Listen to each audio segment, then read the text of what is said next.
हमारा 2 बंदे मेरे सर पे पड़े हुए, ये पड़े जल्दी में गया हूँ, जल्दी में बैठे 4 हफ्ते और 10-12 इसके जल्दी में मैंने बात शुरू की।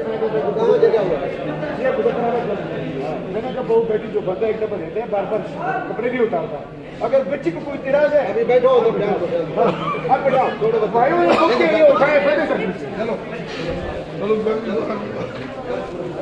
दूसरे बंदे बात करो भाई,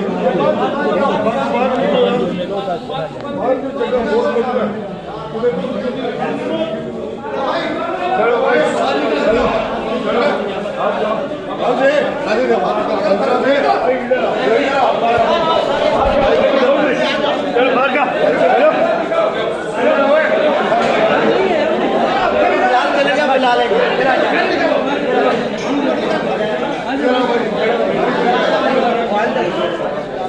चलो भाई चलो